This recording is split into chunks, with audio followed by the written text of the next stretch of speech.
सीखे हैं।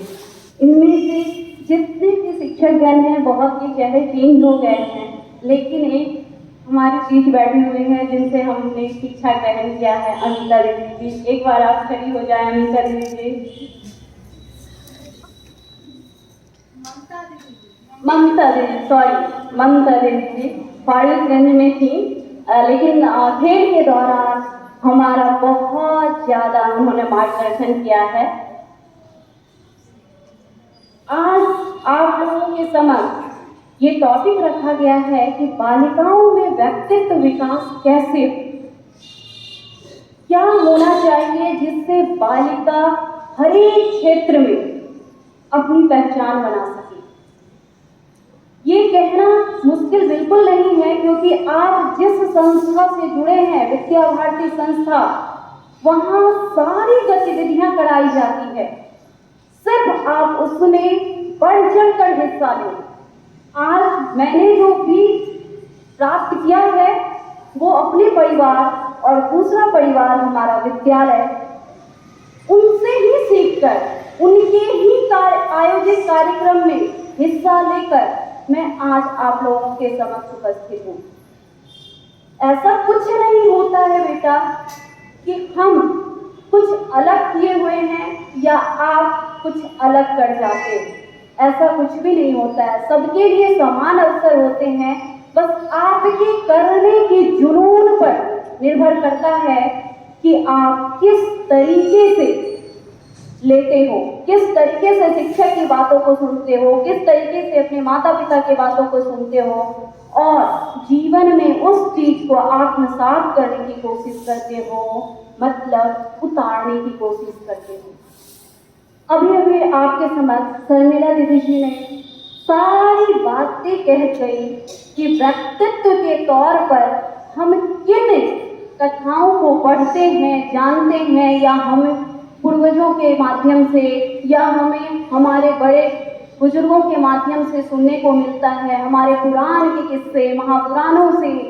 कितना अच्छा उन्होंने कहा कि हम सब के कई के चरित्र को अब तक गलत ही रूप में वर्णित करते आए हैं, लेकिन उनके पीछे का सारा रहस्य उन्होंने बताया।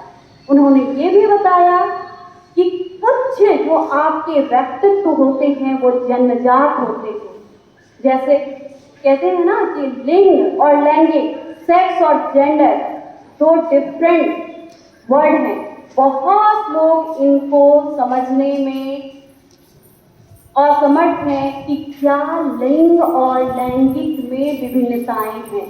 इसको एक शब्द से मैं आपको समझा देती हूँ कि आपके जो लिंग है सिर्फ बायोलॉजिकल कंसेप्ट को चेंज करता है, लेकिन लैंगिक, जेंडर जो सोशल संरचना के आधार पर हमारे बीच भिन्नता लाती है।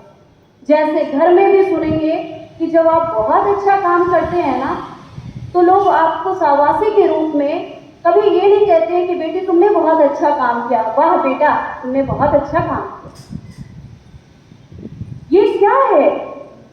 उन्होंने क्यों नहीं उन्होंने कभी अपने बेटा को कहा है कि बेटी की तरह तुमने काम किया? ये हमारी सामाजिक धारणाएं बन चुकी है और इन सब को दूर करना हमारा ही काम है।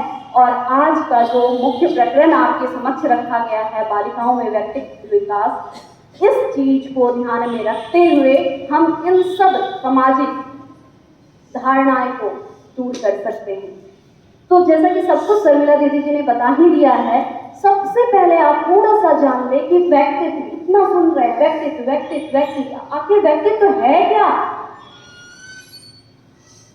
ये व्यक्तित्व जो है बेटा, इंग्लिश में इसे पर्सनालिटी कहा जाता है, और ये पर्सनालिटी का एक रूपांतरण रूप है पर्सोना, जिसको मास्क, मुखौटा के रूप में जानते हैं।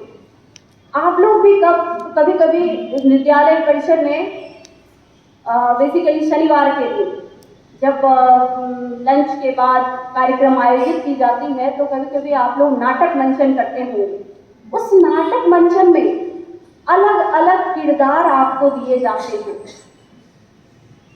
और उस किरदार के अकॉर्डिंग आपको हाव भाव पोशाक सारी चीजें लानी पड़ती है, तब जाके आपका बेहतर प्रदर्शन होता है।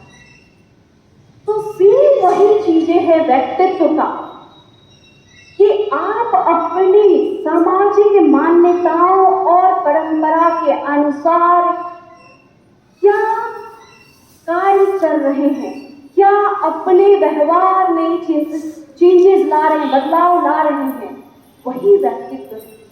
जब हम भारत और यूरोप के व्यक्तित्व के बारे में बात करेंगे ना, तो हमारा भारत जो है ना वो आध्यात्म से परिपूर्ण है। यहाँ पे हम आध्यात्म के आधार पर कि किस तरीके का वेशभूषा, किस तरीके का बात विचार करने का ढंग, किस तरीके का आपके सोचने का तरीका, इन सब के आधार पर व्यक्तित्व का पहचान करते हैं। वो व्यक्तित्व अनेक भागों में विभाजित होता है कि हम उसके शारीरिक पहलू को देखते हैं, हम उसके सांवेगिक पहलू को देखते हैं, हम उसके मानसिक पहलू को देखते हैं, हम उसके स्वजागरूकता को देखते हैं, सारे पहलुओं को। लेकिन जब वही आप यूरोप देश की व्यक्तित्व की बात करेंगे ना, तो वहाँ सिर्फ भौतिक सुविधाओं के आधार पर व्यक्तित्व का निर्धारण किया जाता है। वहाँ जिसके पास जितना ज्यादा इकोनॉमिकली स्टेटस है, अर्थात आर्थिक रूप से जितना ज्यादा जो लोग स्ट्रांग हैं, मजबूत हैं, उनके आधार पे उनकी व्यक्तित्व की चर्चा की जाती है। लेकिन हम लोग बहुत ही बेहतरीन, खूबसूरत, सोने की चिड़िया कहे जाने वाले भारत देश के नागरिक हैं, तो उसके अंतर्गत हमें अध्यात्म के आधार पर व्यक्तित्व पर चिंतन करने की जरूरत है। अब बात आती है कि अध्यात्म के आधार पर ही व्यक्तित्व का चिंतन किस प्रकार किया जाए। कह तो देते हैं हमारे बड़े बुजुर्ग कि इसका व्यवहार अच्छा नहीं है, इसकी वेशभूषा अच्छी नहीं है, इसका बोलने का ढंग अच्छा नहीं है, लेकिन उसमें बदलाव कैसे लाए, ये हमारा परिवार और दूसरा परिवार हमारा विद्यालय के द्वारा ही संस्कारित की जा सकती है, समायोजित की जा सकती है।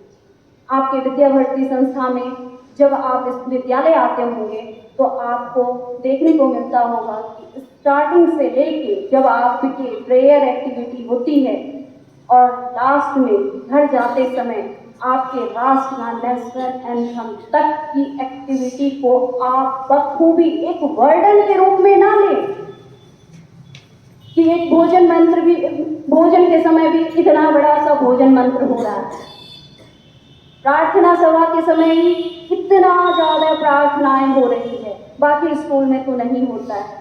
आज मैं बता देती हूँ आपको कि मेरे अंदर जो भी आपको व्यक्तित्व दिख रहा है ना, वो हमारे परिवार और विद्यालय का ही प्रतिरूप है कि मैं इसी विद्यालय से सीखी हूँ। और संयोग ऐसा रहा कि हमारा विद्यालय के बाद